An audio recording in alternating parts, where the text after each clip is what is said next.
사회를 이루는 섭리와 섭리법을 시작하겠습니다. 2. 시장. 한 사람이 자신이 직접 소비하기 위해 생산할 수 있다. 한 사람이건 한 집단이건 직접 소비하기 위해 생산할 수 있죠. 그러한 시대가 상당히 오래 갔죠.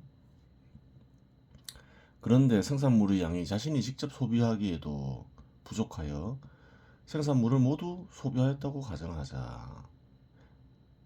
그 사람은 자신이 생산한 생산물을 가지고서 거래할 수가 없다. 생산물이 있으면 생산물을 거래할 수 있죠. 하지만 생산물이 있다 해서 시장이 발전하는 건 아니죠. 다 소비해버릴 수가 있으니까. 예를 들어 한 사람이 1년에 필요하는 쌀은 50kg이고 그 사람은 쌀을 생산하기 위해 1년간 일했는데 생산하는 쌀은 40kg이라고 가정하자. 그 사람은 40kg의 쌀을 모두 소비할 수 있다. 그래요. 농사를 계속 짓기 위해서는 뭐 그래요. 뿌려야 될 수도 있겠죠. 그래요. 직접 소비할 수도 있고 식량으로 먹을 수도 있겠죠. 그 경우 자신이 생산한 쌀로 다른 개인이나 타 집단의 생산물과 거래할 수 있는 방법은 없다. 모두 소비해버리면 쌀 가지고 거래할 수가 없게 되잖아요. 이와 같은 사정은 생산하는 단위가 개인이 아니라 가족이라고 하더라도 달라지지 않는다. 그렇죠. 국가라도 마찬가지죠. 국가에서 생산된 생산물을 국가 내부적으로 다 소비해버리면 타국과 무역할 어떤 대상이 없는 거죠. 적용할 수 있는 게 없잖아요. 교환할 수 있는 대상이. 가족 구성원이 5명이라고, 가족이 1년에 필요한 5명이라고 가정하면, 가족이 1년에 필요로 하는 쌀은 250kg이고, 그렇죠. 한 사람이 50kg 소비하니까. 그 가족은 쌀을 생산하기 위해 1년간 일했는데, 생산한 쌀은 200g이라고 가정하자. 그 가족은 200kg의 쌀을 모두 소비할 수 있다. 그래요. 그렇게 되겠죠.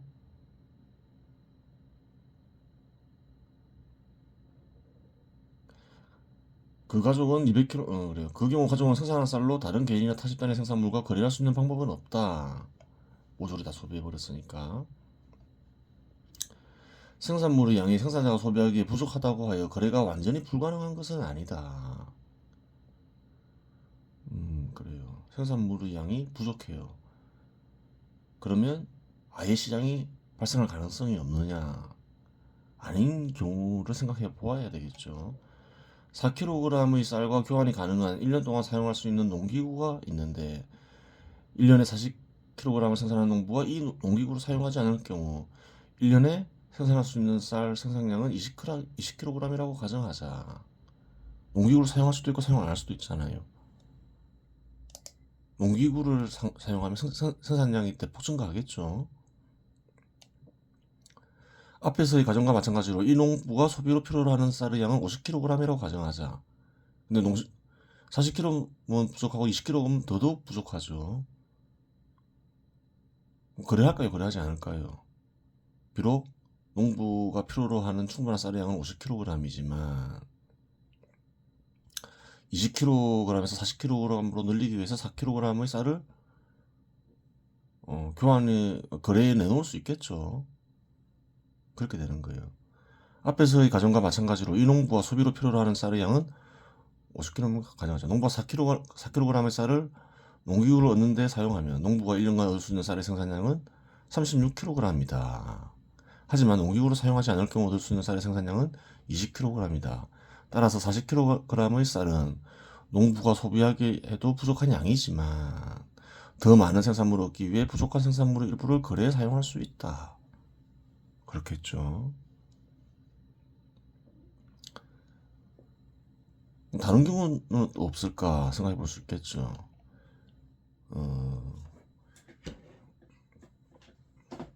위의 가정과 같지만 다른 유사한 경우가 있다. 1년간 농기구의 거래 없이 쌀을 생산하는 농부가 있고, 이 농부가 생산하는 쌀의 생산량이 40kg이라고 가정하고, 농기구를 거래할 경우 쌀의 생산량은 60kg이 된다고 가정하자. 농기구의 거래 없이 생산할 수도 있죠. 현실적으로도 농부가 직접 농기구를 만들면 되죠. 그래서 농사를 지으면 되죠. 근데 그렇게 하지 않고 농기구를 거래할 수도 있죠. 농기구 전문가한테, 장인에게 보다 좋은 생산성이 높은 농기구를 지니게 되겠죠. 다른 가정은 앞의 가정과 같을 경우 60kg의 쌀을 생산하기 위해 40kg의 쌀을 생산한 농부가 4kg의 쌀을 농기구를 거래하는데 사용할 수 있다. 그렇죠. 60kg을 얻기 위해서 비록 부족하지만 쌀의 소비량을 줄여서 거래할 수 있겠죠. 4kg의 쌀을 1년 동안 사용이 가능한 농기구가 거래하여 1년간 60kg의 쌀을 생산하는 농부가 있다고 가정하자. 네, 그래요. 이제 4kg의 쌀을 거래해서 60kg의 쌀을 생산하는 농부가 있다고 가정하는 거예요. 이 농부가 직접 소비하는 쌀의 생산량이 50kg인 경우, 이 농부가 직접 소비하는 쌀의 양이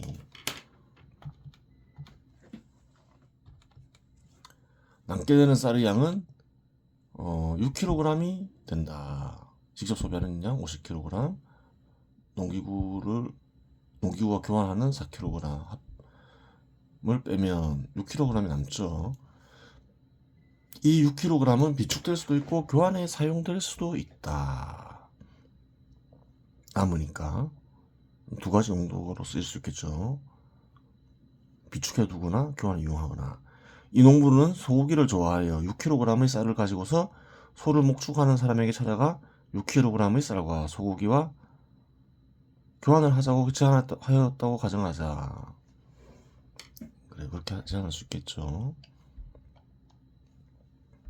이것도 단위를 넣어주는 게 좋겠죠. 1kg이라고 하죠.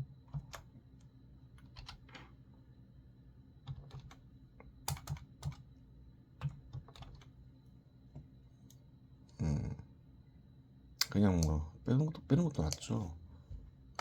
바뀌니까 일정량의 소고기와 교환을 하자고.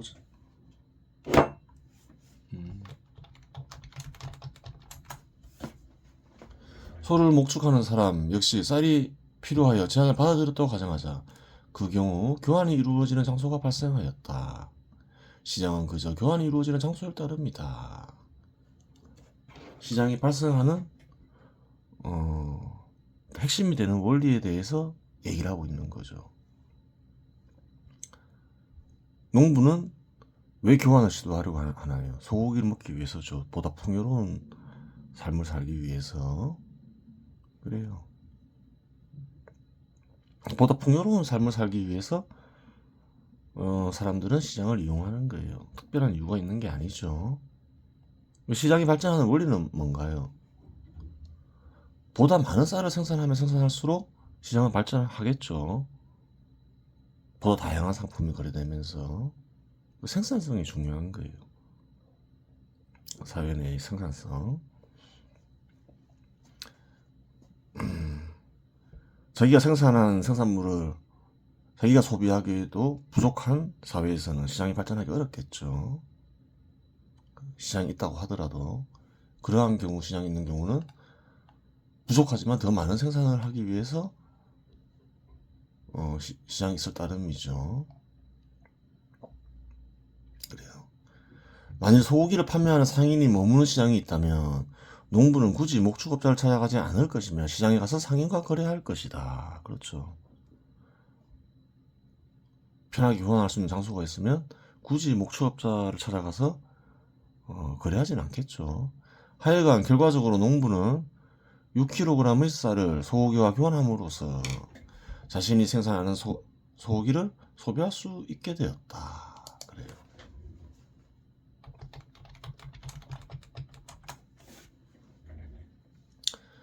농부가 필요로 하는 것에는 쌀이나 소고기와 같은 식량만 있는 것은 아니다. 주택이나 옷과 같이 사람의 생존에 필요한 생산물을 농부 역시 필요로 한다. 하지만 위의 가정에 따르면 농부에게 주택이나 옷을 거래를 통해 얻을 수 있는 방법은 없다. 따라서 직접 주택이나 옷을 만들어야 한다. 시장에서 교환할 수가 없으니까 교환할 수 있을 정도의 쌀이 없죠. 주택이나 옷과 같이. 그래서 예전 사람들은 자급자족 하면서 어떻게 했나요? 대부분의 필요한 것들을 직접 만들었죠. 한반도에 살던 사람들도 얼마 전까진 그랬죠. 만일 사회 구성원들 대부분의 처지가 농부와 같다면 설사 시장이 있다고 하더라도 자신에게 필요한 생산물을 자신이 직접 생산해야 한다. 그래요. 조선시대는 어떤가요? 대부분 집이 초가집이었잖아요. 초가집.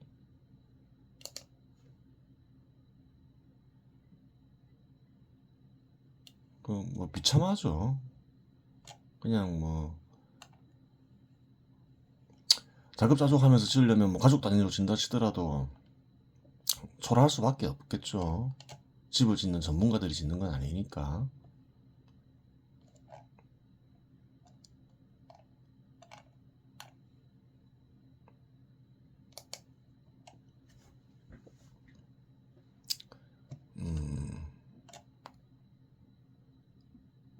따라서 직접 주택이나 옷을 만들어야 한다. 주로 옷은 여성들이 만들었죠. 집안에서. 집안일 중에 하나였죠. 만일 사회 구성원들 대부분의 처지가 농부와 같다면 설사 시장이 있다고 하더라도 자신에게 필요한 생산물을 자신이 직접 생산해야 한다. 그래요.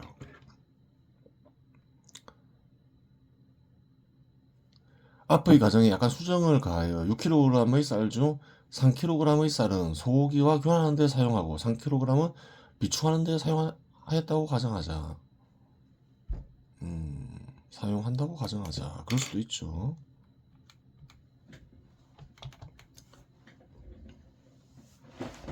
그리고 농부가 쌀을 비축한 목적은 농경지를 얻기 위한 것이라고 가정하자. 교환을 통해서도 농경지를 얻을 수 있을 것이며, 쌀을 비축하다 보면 이제 안 쓰는 땅이 있으면 개간할 수도 있겠죠. 쌀을 이용할 수 있잖아요. 쌀을 원하는 사람을 고용해서.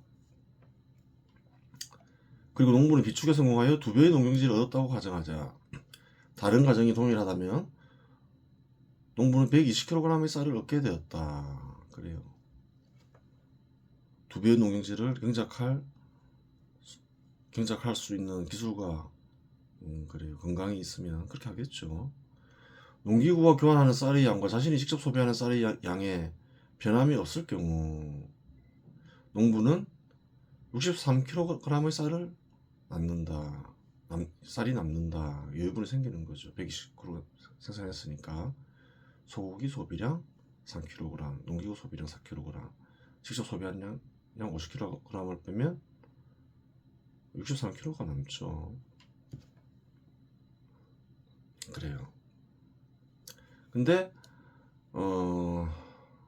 농기구가 4kg으로 계산했는데 원래는 이제 보다 많은 농사를 짓게 되면 농기구도 빨리 사용이 불가능해지죠. 근데 그런 걸 일일이 다 계산하면 복잡해지니까 그냥 간단하게 제시한 거죠. 그리고 뜻을 전달하는데 아무 이상이 전달하고자 하는 뜻을 전달하는데 아무 이상이 없기 때문에 그런 거죠. 젊은 남성인 농부는 어릴 적부터 눈여겨보았던 동네 처녀가 있었다고 가정하자. 농부가 젊을 경우에 그래요. 여유분이 쌀이 있으면 결혼하려 하겠죠. 먹여 살릴 수 있다 생각하면 63kg이 남으니까 먹여 살릴 수 있잖아요. 농부는 동네 처녀에게 다가가 사랑한다며 자신과 함께하면 쌀과 소고기를 먹여주고 일체 고생은 안 시키겠다며 청혼했다고 가정하자. 그럴 수 있죠. 흔히 일어나는 일이죠. 꼭 농부가 아니더라도. 마침 그 처녀도 나이가 들 만큼 들어 부모는 빨리 결혼하라고 재촉하고 만나는 지인들마다 너 만나는 남자 없냐는 질문에 시달려 좀 모자라 보이긴 하지만 농부 총각의 청혼을 받아들였다고 가정하자. 그 흔히 있는 일이에요. 1년간 농부는 아내를 위해 집안일까지 다 하며 고생 안 시키기로 했으니까 농사를 지었다고 가정하자. 하지만 그 결과 농사에 전념할 수가 없어 쌀 생산량은 100kg으로 감소했다고 가정하자.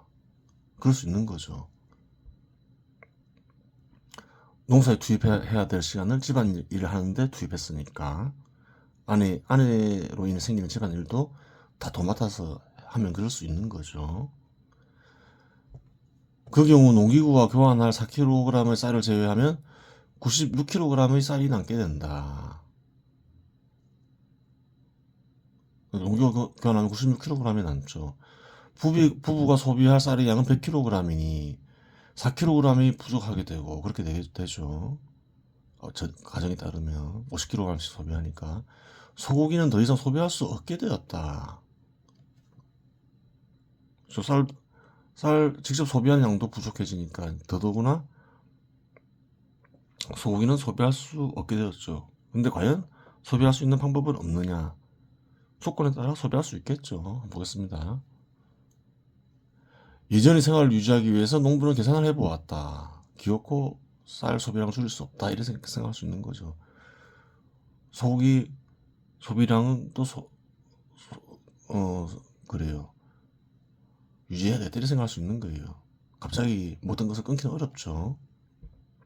그리고 예전에 120kg의 쌀을 생산했잖아요.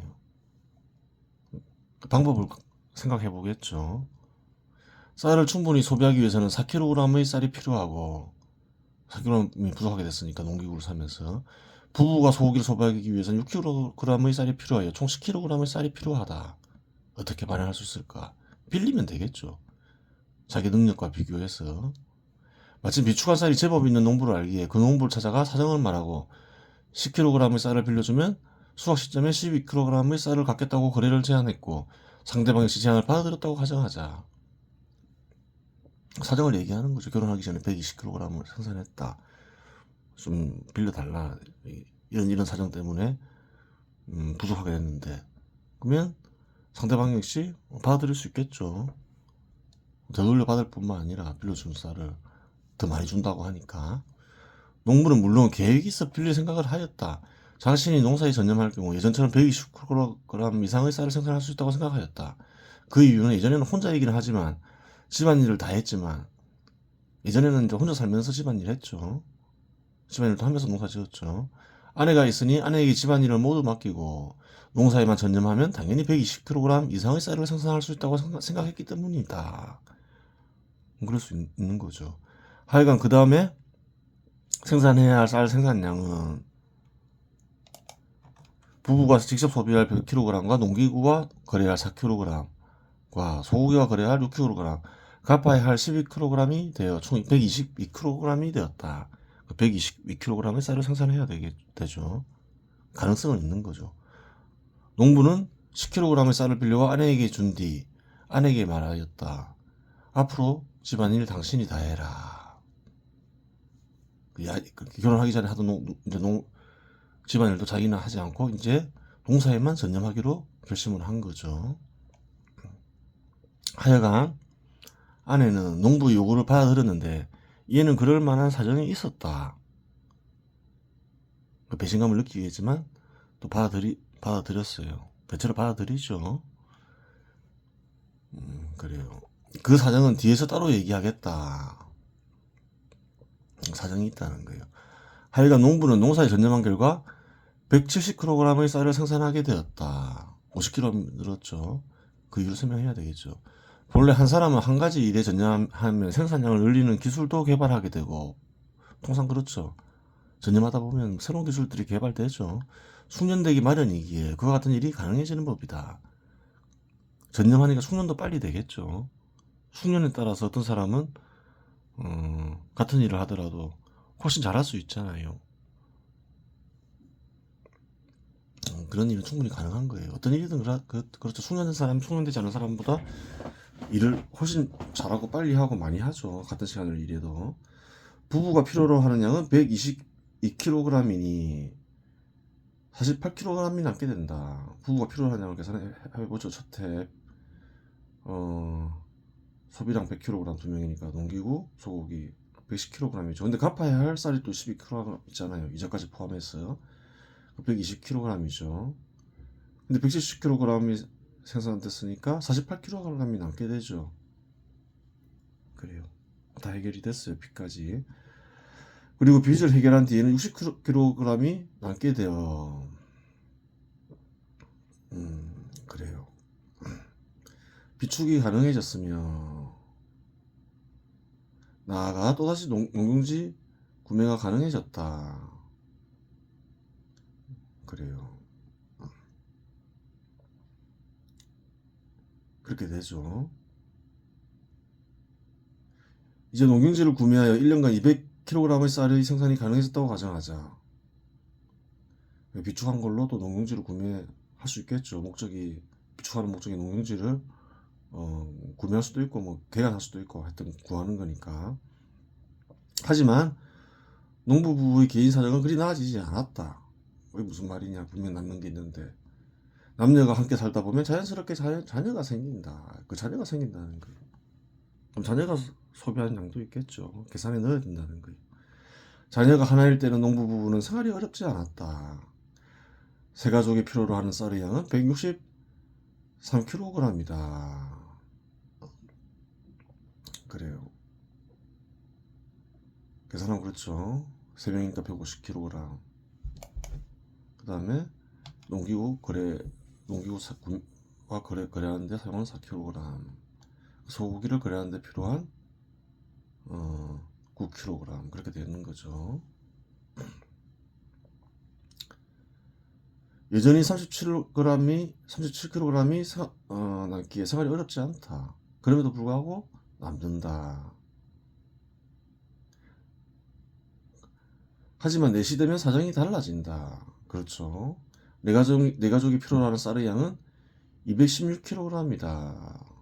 쌀 소비량 200kg, 또 4kg 다 빼면 200kg에서 210, 그래요. 빼면 그렇게 되는 거죠. 다 더하면 이렇게 되는 거죠. 필요한 양을 계산하면.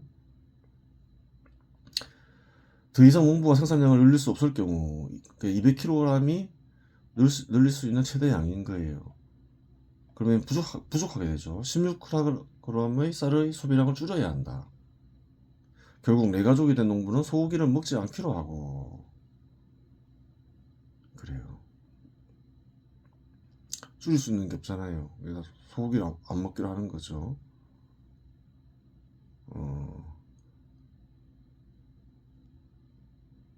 쌀 소비량을 4kg을 줄이기로 결정하고 더 이상 사냥을 갖지 말자고 합의하였다. 더 이상 가면 위험하다. 남편의 그래요. 소득으로는 남편의 쌀 생산량으로는 더 이상 사냥을 가지는 게 이제 불가능해진 거죠. 그 생산성의 감소는 무서운 거죠. 농부를 가지고 설명했지만 생산성이 감소한 건 아니죠. 그래요. 그 인구가 꼭 증가하는 게 항상 좋은 것은 아니에요. 너무 감소해도 뭐 좋지 않겠지만 그래요.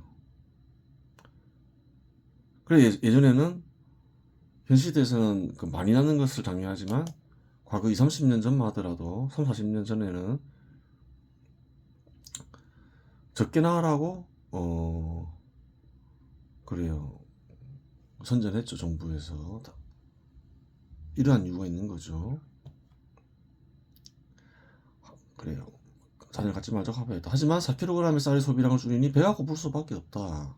충분한 양을 섭취하지 못하니까 소고기도 못 먹고. 집안일을 전담하던 일은 아내의 역할이었는데 자녀 둘이 생기니 집안일이 쉬워졌다. 자녀들이 어느 정도 장성하면 같이 일할 수 있겠죠. 그리하여 근처 산에서 채집하여 먹거리를 구하기로 하고.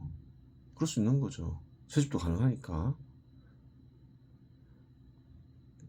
남는 시간마다 자녀를 데리고 산나물을 구하러 채집하러 다녔다. 즉 농부 자녀들은 어릴 때부터 소고기를 거의 먹지 못하였고 집안일과 채집을 하며 살게 되었다. 농부 자녀는 그렇게 될 수 있는 거죠. 산나물이나 열매를 구하러.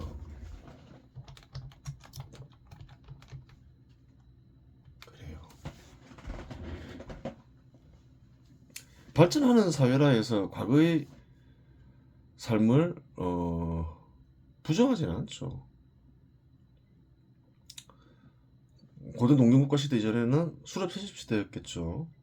고대 농경국가 시대에서 수렵 채집을 금지하는 건 아니죠. 발전하는 사회는 그 이전 사회의 사람들의 삶을 포섭하지 배척하진 않아요.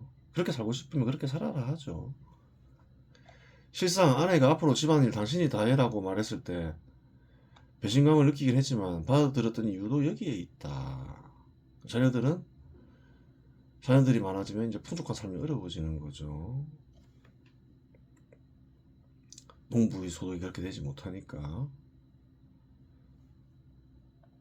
아내의 부모의 처지 역시 농부의 처지와 같아서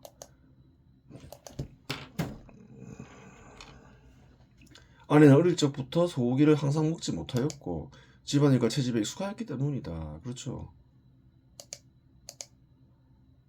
아내의 부모 역시 자신의 남편과 크게 다르지 않았다는 거예요. 자녀가 많아짐에 따라서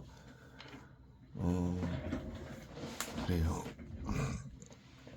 아내 역시 어릴 적에는 이렇게 소고기를 잘 먹지 못하였을 뿐만 아니라 부족한 식량을 마련하기 위해서 어머니와 같이 채집하러 다녔다는 거예요.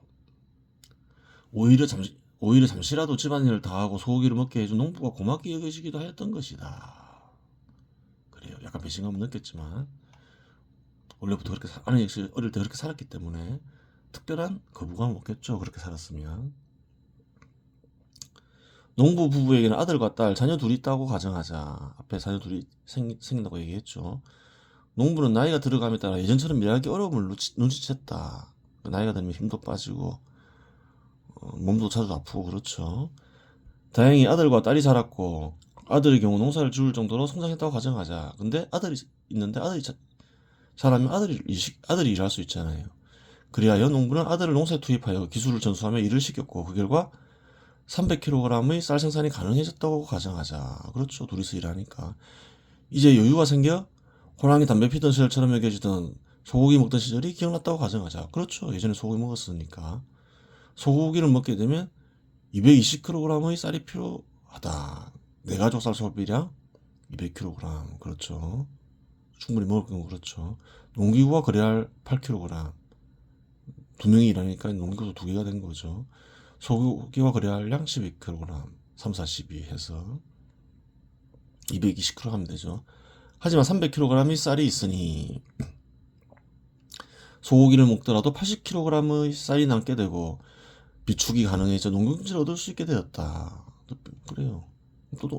또 한 몇 해 비축하다가 농경지를 얻을 수 있게 된 거죠. 그리하여 농경지를 얻어 아들과 함께 농사를 지어 350kg의 쌀을 얻었다고 가정하자. 쌀을 얻을 수 있게 되었다고 가정하자. 그럴 수 있는 거죠.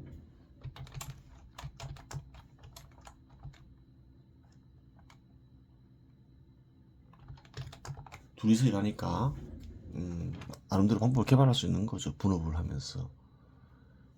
농부는 늙어 힘이 없어 젊을 때처럼 일을 많이 할 수 없기에 150kg의 쌀을 생산하고 아들은 전기에 일을 많이 할 수 있어 200kg의 쌀을 생산할 수 있다고 가정할 수 있다. 이렇게도 가정할 수 있겠죠.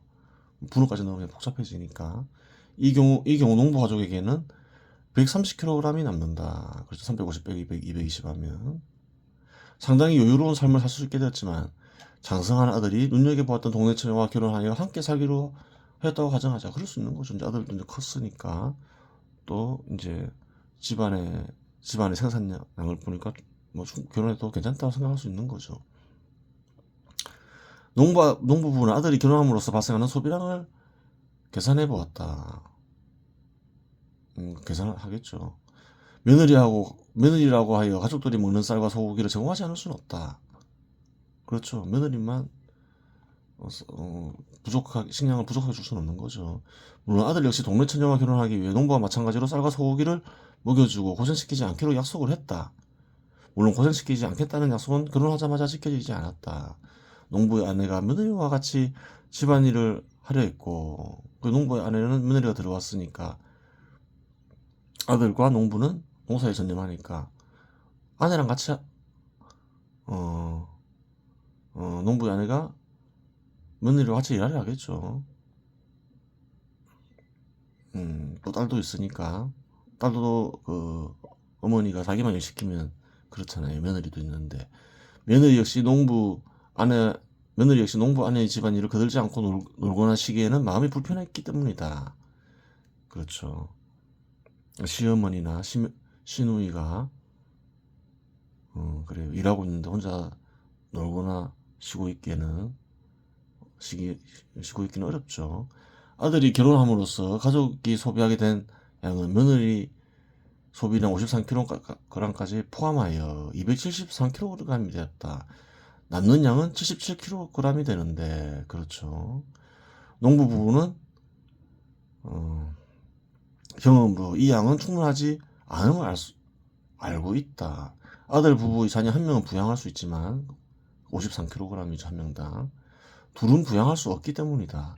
이러한 위기의식은 아들 부부가 자녀 한 명을 실제로 낳았을 때 더욱 커진다. 53kg 빼면 24kg죠. 아들 하나 더 낳으면 이제 또 부족해지는 거죠. 식량이. 그런데 마침 딸도 장성했고 딸을 시집 보내면 아들 부부의 자녀 2명을 부양할 수 있음을 안다. 알겠죠? 가족이 늘어날 것을 대비할 수 있는 방법이 있다는 거예요. 딸을 시집 보내면 되는 거죠. 그리하여 농부 부부는 딸에게 결혼하라고 재촉하는데 그래요. 재촉하겠죠. 아들 부부가 자녀를 한 명 낳았을 때 재촉은 크게 달한다. 농부의 아내는 예전에 부모가 결혼을 할 때 재촉하여 부모를 원망하기도 하였고 나는 딸에게 그러지 않으리라고 결심도 했지만 이제 부모 마음을 이해할 수 있게 되었던 것이다. 그렇죠. 한때 부모가 재촉하길래 원망했지만 자기가 그렇게 하게 되면 자기 마음을 되돌아보면서 이해할 수 있게 되는 거죠. 하여간 농부의 아들은 마찬가지로 농부였지만 부모와 함께 살고 농부이지만 부모와 함께 살고 부모의 재산인 농경지로 인해 아버지 농부보다 훨씬 수월한 삶을 살게 되었음을 알 수 있다.